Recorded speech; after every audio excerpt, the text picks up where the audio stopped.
everybody, welcome along to the stream preview for Preston. It's here. Don't know why. What's happened to my webcam camera? But there we go. How are we all? Hope you're all doing well. Yeah. I can't wait. I'm buzzing. I'm buzzing. I've got Malcolm Ebiowi to meet tomorrow before the game. Yeah, I'm excited. I am excited. Very, very excited. Hope all of you are as well. Up the Tigers, says Isaac. Jeff, thank you. Thank you very much. It was brilliant to do that. It was nothing really much more than what I was doing for my own stuff anyway. So I'm pleased that it managed to get out on to ITV. Ollie, all right. Kaelin, okay. Ollie's going to Bristol. Yes, I'm heading down there as well. This time next week. Yeah, God. Ugh. I hope it's not another 5-0 defeat. I don't think it will be, but it better not be. Kaelin, how are you? Evening, Coxie. Evening, Owen. And you're confident. That's very, very good to hear. We'll wait for a couple more people to join in the stream so we can get a bit more of a chat going. But I want to get all of your opinions on the Sports Village. I want to get all of your opinions on the Sports Village because it's going to be a topic that divides opinion. It's going to be a topic that divides opinion, and I want to get what is clearly, yes, a Hull City-centric view on things, but I also want to get the opinions of more people, and I'm going to do a piece of content at some point next week or possibly the week after, depends how much time I've got, in which I ask people about their opinions on the Sports Village. Because it's such an incredible project is the Sports Village. But there is, of course, Hull Fair. And now in any other city, this is a foregone conclusion. A travelling fair, by definition, can be moved. By definition, it can be moved. But there is nobody alive now who can remember Hull Fair anywhere else but Walton Street. It's been going for, Hull Fair since the 13th or 14th century. It has had 5 or 6 locations across that time. But for the last 135 years, it has been on that urban wasteland. The urban wasteland, which is used for a market/car boot sale once a week and for 7 or 8 days a year for Hull Fair. Whereas with the Sports Village, it would be used, a piece of urban wasteland, a piece of unused land in an area surrounding the stadium that has declined in recent years. There's no debating that this area of Hull has economically declined and is not what it was in the 80s. So for me, it's easy. You're getting a £25 million investment, of which the council will not have to pay very much, if even a penny.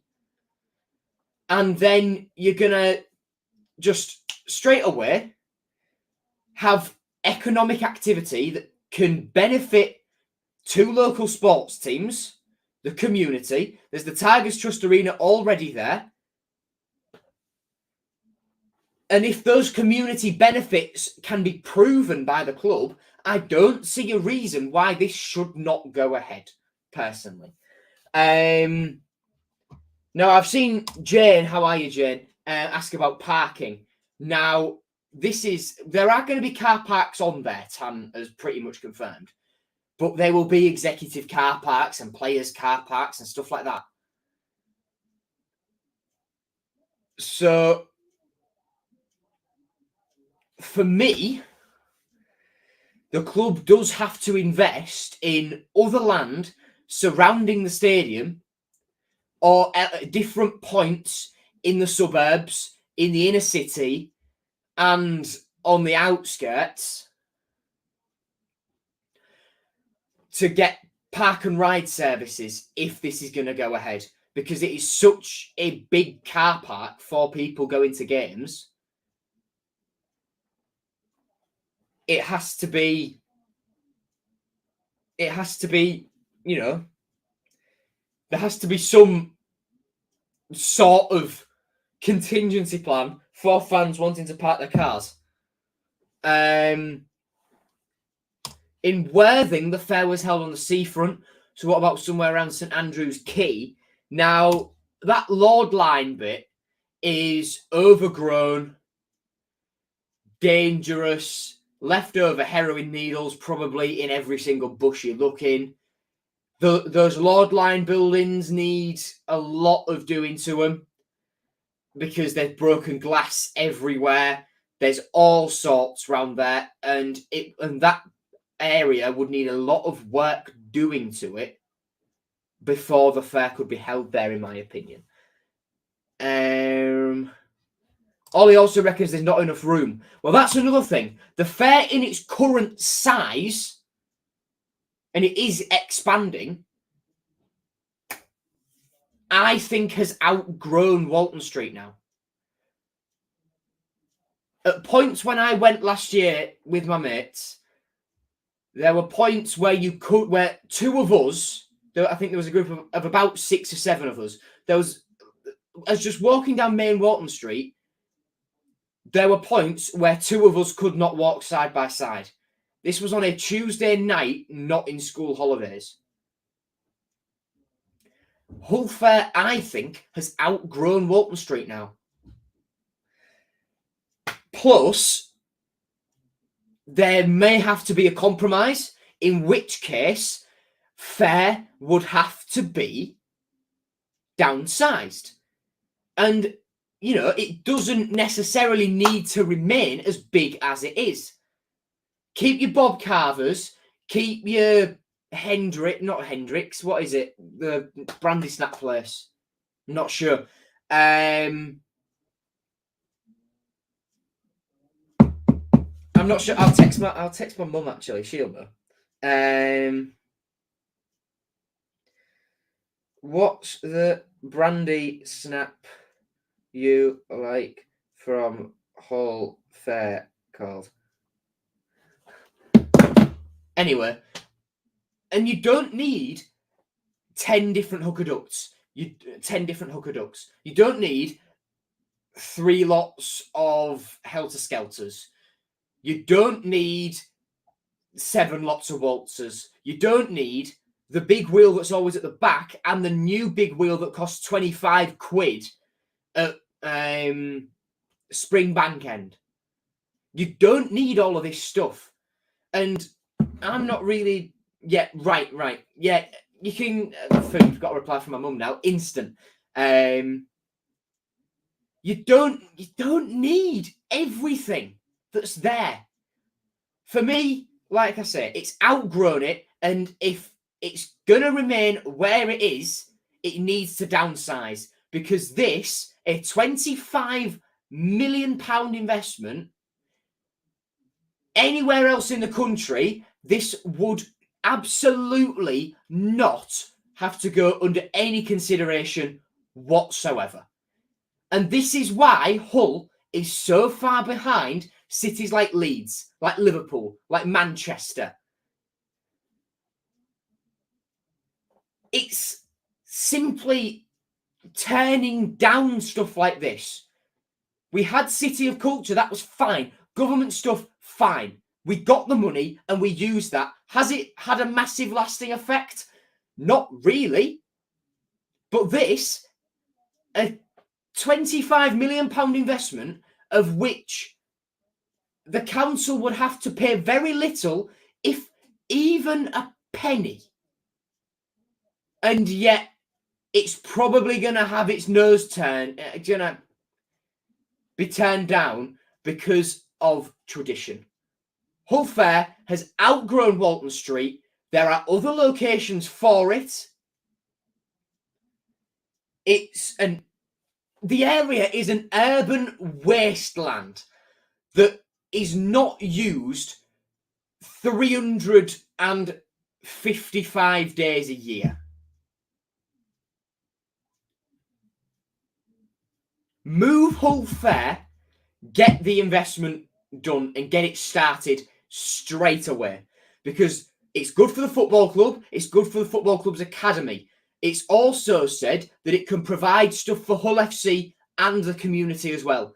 If it can be outlined what clearly it provides for Hull FC and what community benefits it has, then there is no reason as to why this project should be turned down. It's as simple as that. And I am going to do a full video about this. It's a topic that deserves its own video. And I'm going to get other City fans involved. I'm going to go round the stadium tomorrow and talk to people, talk to Hull City fans about what they think. And I'm going to go out into the local community at some point and find people who want to talk to me and want to give their thoughts on it. And that will all encompass into one video, which will come out either next week or the week after. We'll see. We'll see where that goes. But yeah.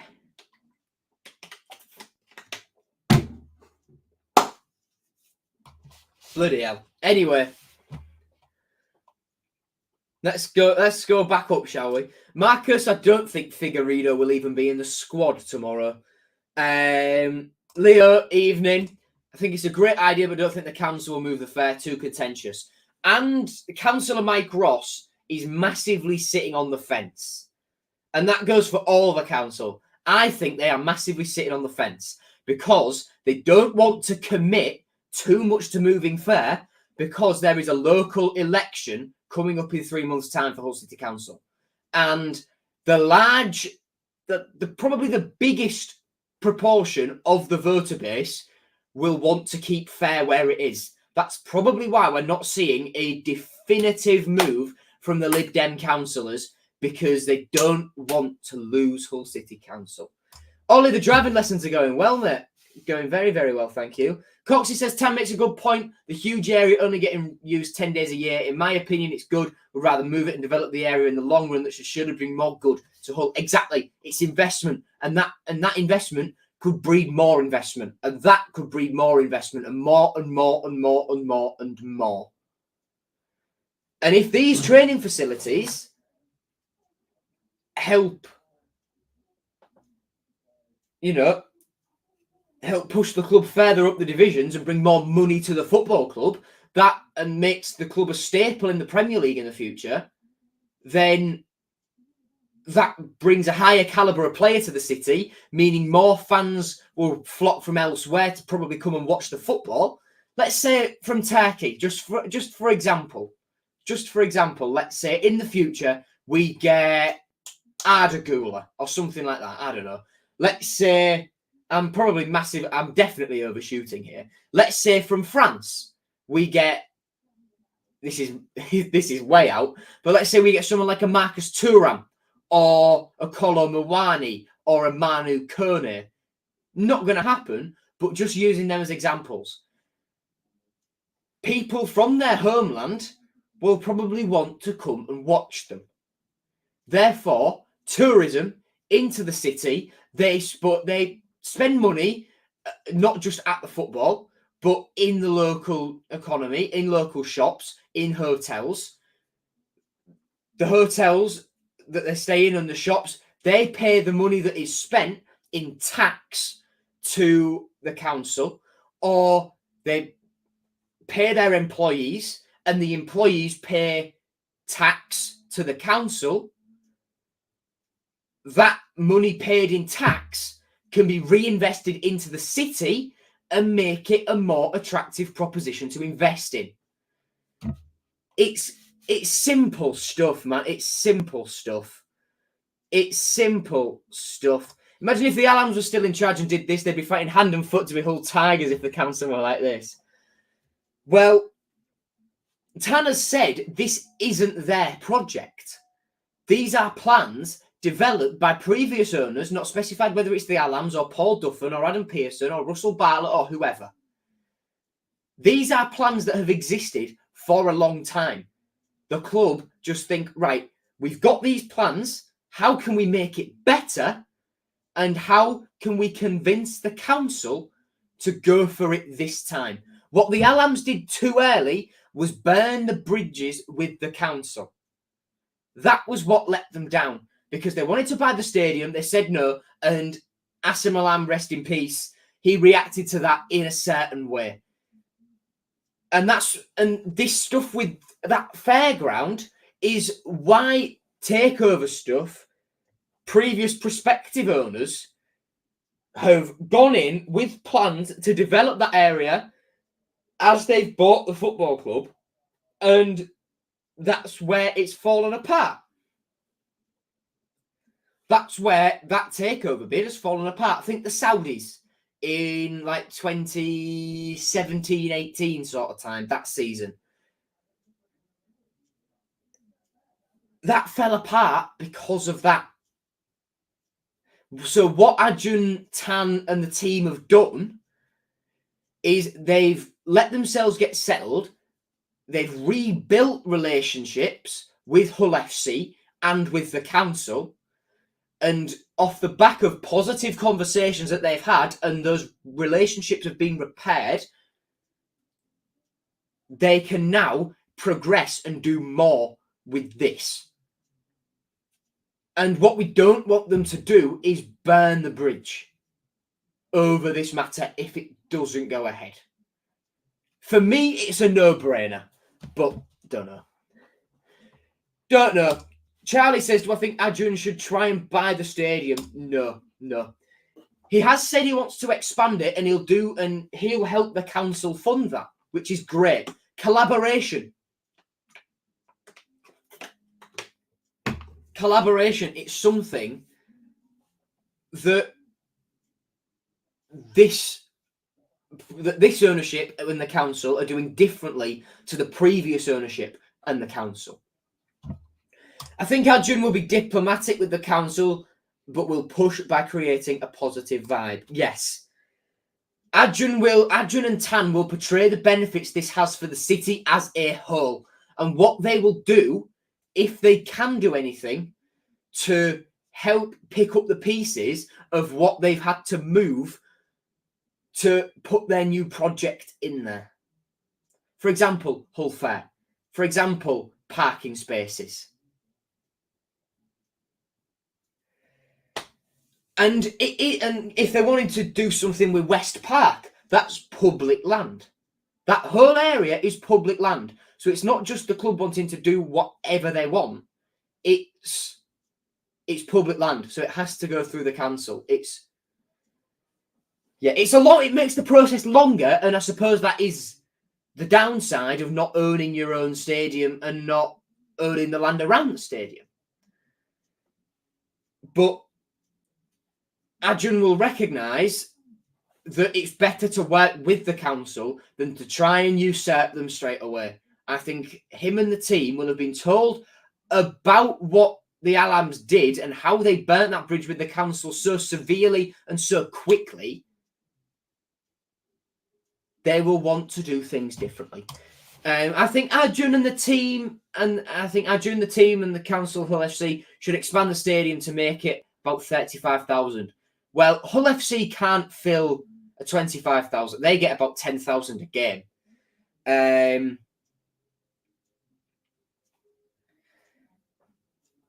But if we're in the Premier League and there's desire for 35,000 capacity, well, he said about 30,000 in the reports have said about 30,000. For a city this size, what's Hull's population? Hull population 2020. So the census in 2021, Hull's population is 267,100. At this moment in time, do we need 35,000? No.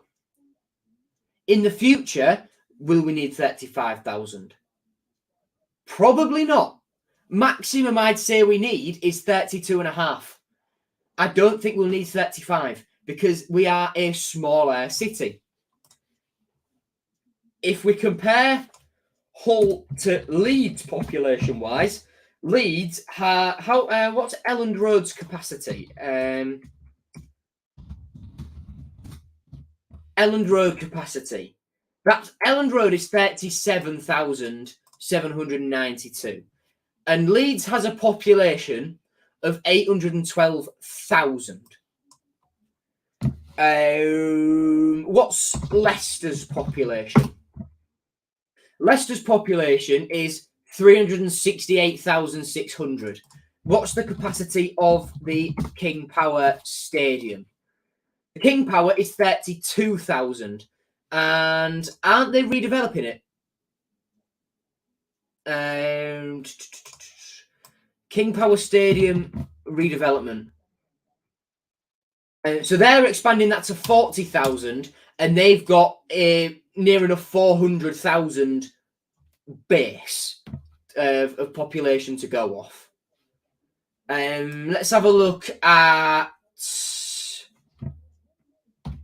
Liverpool's population. Liverpool has a population of 486,000. Everton's new stadium will hold 65,000, I think. Everton Stadium new capacity. No, it's going to be 52,000, their capacity. And Anfield's capacity is 54,000. Anfield Road expansion capacity. So it'll take it up to 61,000, and that's for two stadiums. Realistically, we don't need any bigger than 30,000 if we're going to expand and climb the leagues. We probably don't need any more than that. I think the land around it really needs to be bought. West Park is so tacky and gives a bad look. Well, yeah, I suppose. We could always move to Milton Keynes. God. Which stand would they expand all of them? Because we have an Upper West, which we don't use. I think they'd add a second tier to the East stand. Or Arjun may want to expand the North and get more fans in the North stand. And maybe have it like a cop or something like that, where it's all one tier. That's what he might want to do. I don't know. But, yeah, it could well happen. We don't know what Arjun will do. We'll find out soon enough, won't we? Right, after 25 minutes of debating Hull Fair and the council and the sports village, let's move on to the game. Team news, Aaron Connolly is touch and go for this game after picking up a knock in the 0-0 draw versus Stoke. The Republic of Ireland international missed the 3-1 defeat to Norwich in midweek as a precaution. He's had a scan this week, and Rossini was waiting on a second opinion to see if he could take part in this game. Adama Traore and Aliyah Sayed Manesh, both hamstring, are back in training. Nathan Baxter, ankle plus unregistered, and Vaughan Colville, knee, remain out injured. This list is coming down. This list is coming down. This is very, very nice indeed. Let's move on. Ref watch. The referee is Sam Allison. Excuse me. The two liners are Mark Stevens and Samuel Oogles. Fourth official is Martin Woods. Let's move on to stats then. These are taken from our last game against Norwich, where more possession, way more shots. Yeah. And that is then quelling our half attacks very early. Yeah, we didn't really have anything, did we? We didn't really have anything at all. Passes wise, we got obliterated. Yeah.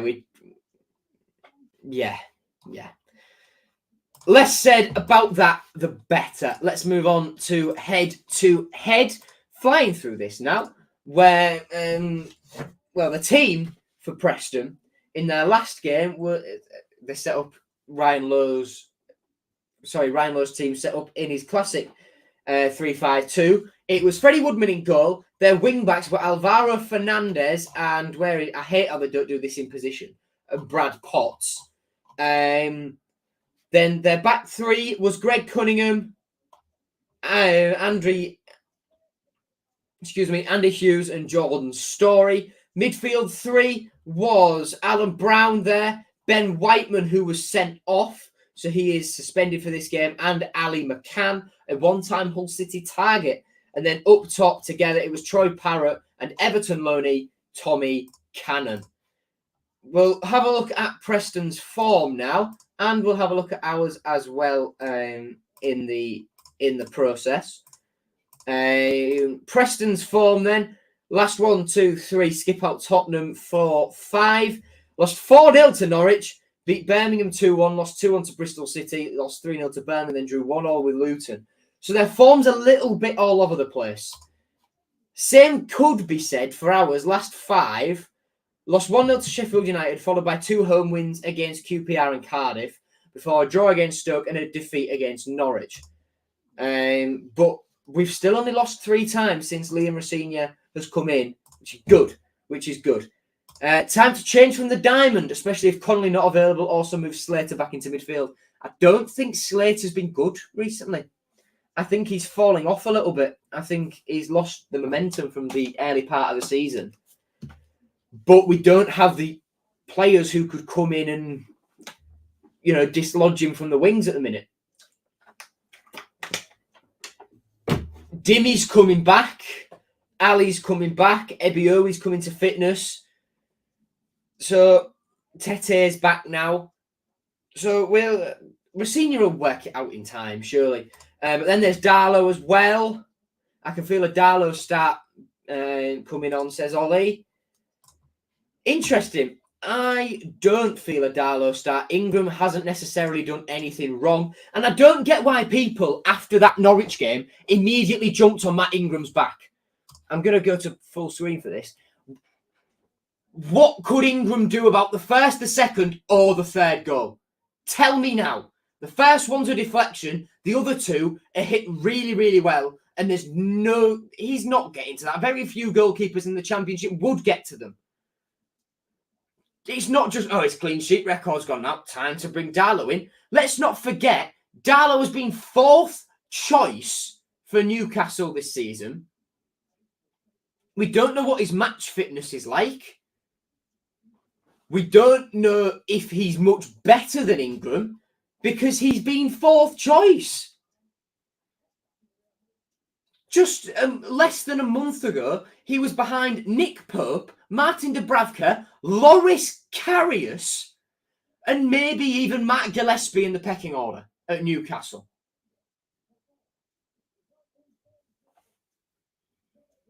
There's no guarantee he's better. And Ingram hasn't done anything wrong. Yes, his distribution in the last 2 games has looked a little bit worse for wear. But he hasn't done anything majorly wrong. He hasn't made a glaring error that's led to a goal, has he?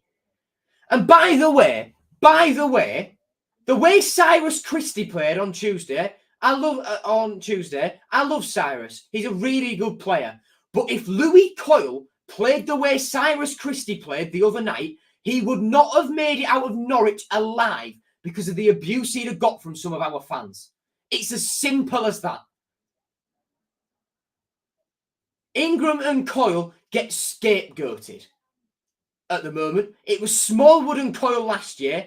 It was Elder the year before that. Every time anything went wrong last year, Smallwood's fault, he's shit. Coyle's fault, he's shit. Why is he playing?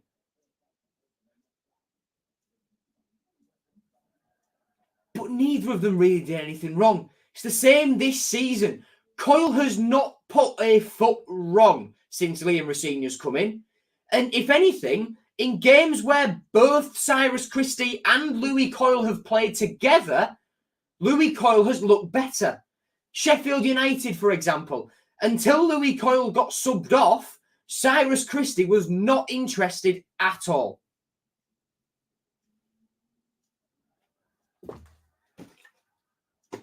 My point is, what was my point? What was my point?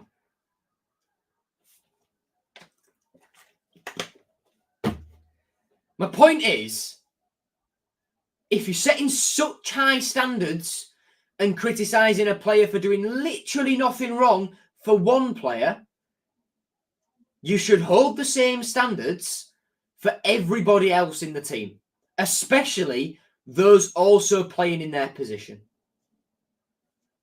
That's my opinion. I get Ebio building up match fitness, but he does look like he's lacking a lot of confidence. I agree, but I also think it's because he hasn't played men's football in so long. I think once he's fully match fit, I think he'll get back in the swing of things. I have faith in Malcolm. Anyway, rant over. League table. My God. Connor's put it brilliantly. People always try to defend the newer players / fan favourites. But if someone like Coyle, Ingram, Elder, Jones did the same thing, then they'd get absolutely torn to pieces. Yeah, I agree. I absolutely agree, Connor. I absolutely agree. League table then, we're up in 13th at the moment. Jones is a monster. I love Alfie Jones. I love him to pieces. He's brilliant. Jeff as well. Coyle does get far too much abuse for me. Back to the league table. We're 13th at the moment. The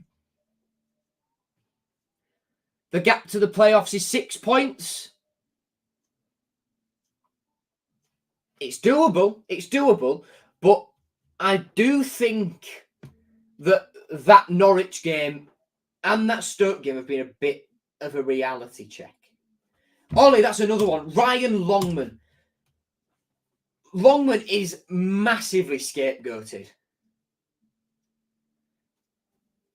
Yes, he doesn't always do everything right, but he's a good footballer. There's a reason Rossini likes him.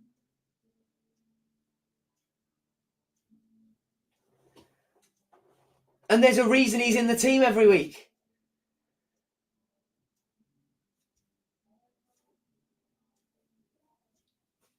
What? I don't get people who slag him. Yes, he doesn't always get everything right, but yeah, just chill. Oh God. And by the way, Aidan, I have seen your comment. It just wasn't showing up on screen yet on StreamYard. I've had to go up onto YouTube and see it. So stop bum-licking Coyle. Embarrassing. Couldn't lace Christie's boots. Have you forgotten our last home game? He single-handedly gathered us all 3 points. Yes, I know he did. Yes, I know Cyrus Christie was brilliant. My point is, if Louis Coyle played the way Cyrus Christie played on Tuesday, taking that game in isolation, he simply would get crucified. But for the reason Connor said, fans give the newer players and the fan favourites an easier ride. Yet Louis, Elder, Ingram, Jones to some extent last season, Longman, they have it difficult. For every single little mistake they make, no matter how big or small, right, that's it, career done. you're done. But look, I'm just saying what I think. I'm just saying what I think here. And I agree with Sam. I don't get why people slander Coyle. Yeah. So, Aiden, yes, I have read your comment, mate. I have read your comment. Hopefully the team has a reset after Norwich. Fair. What's been going on chat while I've been looking on the YouTube one? Oh, oh dear. Oh dear. Yeah, Connor has swiftly left, hasn't he? After, oh dear. Coyle is unable to do what Christie can, and it's as simple as that. He's been there, done it, won this league, Premier League football. Well, Cyrus has played at a higher level, yes, but I'm taking that Norwich game in isolation. I'm taking that game in isolation. That's what I'll say. Feel like bringing Greaves in against Norwich was a mistake. PS's goals are a jinx. God. Even Joe knows. I don't know anything. I don't know anything. Opinions on Connor. Look. I understand. I'm gonna be careful what I say here, and I'm gonna tread very, very carefully indeed. But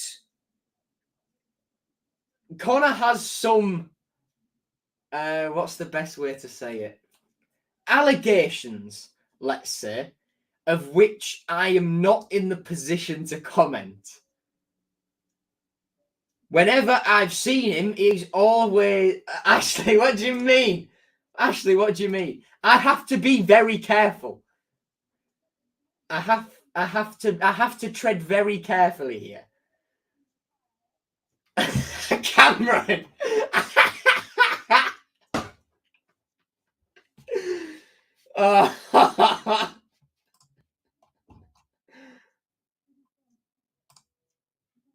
Oh god. Oh my god. Right, I'm gonna hide the comments just from my screen. Connor has some allegations, let's say, of which I am not in a position to comment. I've seen the comments. I've seen the comments. Yeah, I don't know enough from his side and from other sides to comment publicly. But what I'll say about Connor is whenever I've met him, he's been friendly and hospitable to me. And so I've got, on a personal level, I've got very, very limited problems with him. But he does have some allegations which are quite prominent in the Hull City fan base. Let's just say that. And let's leave that there. Let's leave it there. Back to the league table. Burnley and Sheffield United are clear. Down at the bottom, it's very tight. We have scaled that relegation zone. Now it's 11 points. We're fine. Wigan have had a renaissance since Sean Maloney's come in, and Blackpool under Mick McCarthy have been even worse than they were before. It's almost as if appointing dinosaur managers doesn't work. Oh my God, Ollie, that's disgraceful.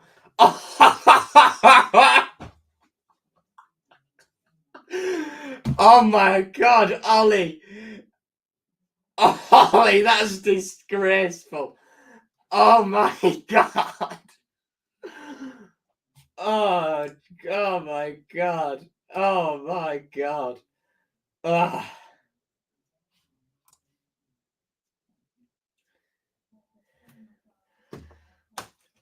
Oh my lord. Oh my lord.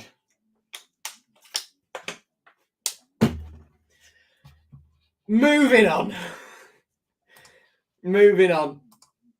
Around the grounds on Championship Matchday 33, kicking off in 3 3/4 of a minute's time. Cardiff face Reading in Wales. Tomorrow, the early kickoff is Millwall versus Sheffield United at the Den. The 3 o'clock kickoffs tomorrow are Blackburn Rovers versus Swansea, Wigan versus Norwich, Sunderland versus Bristol City, Rotherham versus Coventry, Middlesbrough versus QPR, Luton versus Burnley, us versus Preston, Huddersfield versus Birmingham, and Blackpool versus Stoke. And on Monday, Watford face West Brom. We'll move on now to memorable match, where we're looking back to the 27th of November 2019 when we beat Preston 4-0 at what was then the KCOM Stadium. Jared Bowen opened the scoring on the 30th minute. Josh McGuinness scored a penalty at the South Stand end just after half-time. Stuff you never see the likes of nowadays. Peterborough. Kamil Grzycki made it 3-0 a couple of minutes later. And then Jared Bowen, from pretty much on the byline, just wrapped it up, putting it in at the near post. That's one of the best goals I've ever seen a Hull City player score. Our team that day was George Long in goal. The back four was Eric Lehigh, the captain, Jordi de Vries, Rhys Burke, and Callum Elder at left back. The 2 central midfielders were Dan Batty and Jackson Irvine, with Bowler, Bowen, and Grzycki playing behind Josh McGuinness. The bench was Matt Ingram, Ryan Tafazoli, Kevin Stewart, Tom Eaves, George Honeyman, Matthew Pennington, and Keane Lewis Potter, with Grant McCann in charge. And then we shall move on to last time out, which was a boring 0-0 first away game of the season earlier this year. Our team that day was Matt Ingram in goal, the back 3, Jacob Greaves, Alfie Jones, and Tobias Figueiredo. The 2 wing-backs were Louis Coyle, the captain, on the right, and on the left, Alayar Sayadmanesh. 3 centre mids, 2 fans, Seri and Slater, with Estupinian and Tete up top together. The bench was David Robson, the goalkeeper, Callum Elder, Andy Cannon, Sean McLaughlin, Malik Wilkes, Randell Williams, and Vaughan Coville, with Shatarava Ladze in charge. Out of that bench, Cannon has gone, Wilkes has gone, Williams has gone, and Robson was loaned out pretty soon after this game. And Shatarava Ladze, of course, gone as well. 8 in chat. 8 in chat.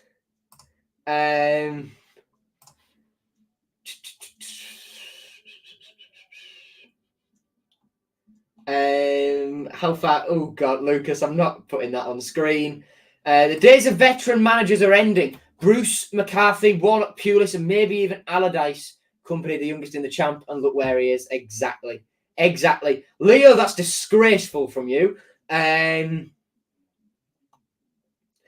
I can't believe you've just said that's what she said to better touch than Greenwood. God. Fans should be happy that we have 2 good right backs, yeah. That bench at Preston away, I know, my God. Memorable match should be 4-1 away win. Yeah, that's another good one. And now let's have a look at the record. No, that's settings, Joe, you idiot. Right, the record against Preston then. There we go. Right, so our last 5. 2 wins, 2 losses, and a draw. So the wins were the memorable match one we just covered on the 27th of November 2019, and the 4-1 win on our return to the Championship that Lucas just mentioned in chat. 2 defeats were the 2 games splitting those 2. 2-1 defeat in February 2020 at Deepdale, and a 1-0 defeat at our place in February last year. Cameron Archer scored that day. And the 0-0 draw last time out. Yeah. Wow. And Lucas, oh my word. Oh my God. You can't say that to Jeff. Oh, Jeff, bless you. He just said he had a nice burger at Preston, Lucas. Come on. Come on, Lucas. Shared shirts today. I've started making my second lot of shared shirts graphics, guys. Are you proud of me? And instead of Ian Ashby, like we've had for the last however many times we've played Preston, I've gone for Kevin Kilban. Former Republic of Ireland international, came through Preston's youth academy, and made his professional debut for them, in 1995. Left them in 1997 after 55 appearances and 3 goals. He joined us at the opposite end of his career in 2009, was with us through until 2012. He also made 55 appearances in Black and Amber, scoring twice for us. Kevin Kilban, Republic of Ireland legend. Oh, Lucas. Oh, Lucas. Oh, you don't quite know how to respond to that one, pal, do you? Right then, let's move on to my predicted team then. In some variation of this, be it the 4-3-3, be it a diamond, whatever. In goal, Matt Ingram. Right back, Cyrus Christie. Although I do think he should be dropped after that Norwich performance. And I also wouldn't be against, if it were me, putting Darlow in, but I do think Ingram deserves another game at least because he hasn't really put a foot wrong. So yeah, right back Christie, 2 centre backs, Jones and McLaughlin, 2 people who totally do not deserve to be dropped. Left back Greaves, the captain, holding midfield Seri, central midfield Tufan and Slater. On the right, Doherty. This could be a diamond, like I say. Left Longman, and up top Estupinian. Bench Darlow, Coyle, Elder, Ebiowi, Woods, Pelkas, and Tete.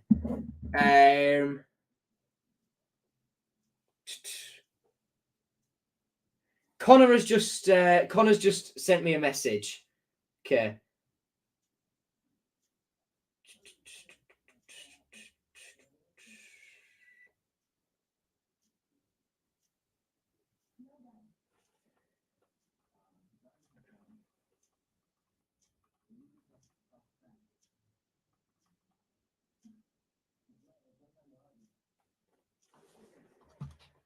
Okay, right then.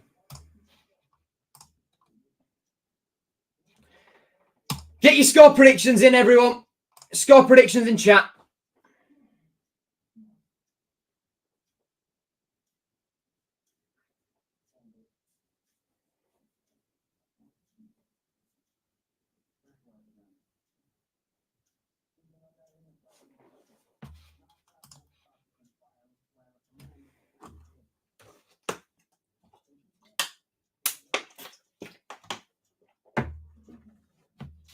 Ollie, first of all, it was Baxter in goal at the 5-0 defeat to Bristol City last year. Ollie says 2-1 win. Lucas says 1-1. Jeff says 2-1. Tom says 2-1. Ashley says 2-1. Pelkas and Oscar to score. Dean says 4-0. We'll give it a little bit longer just to let a couple more people get their predictions in.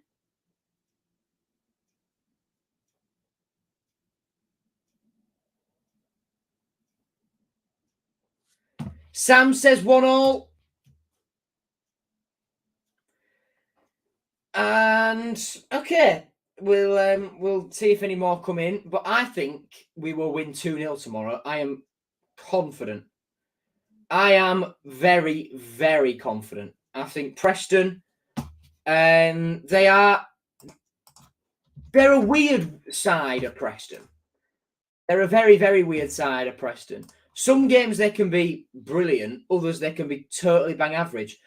We've got exactly the same record.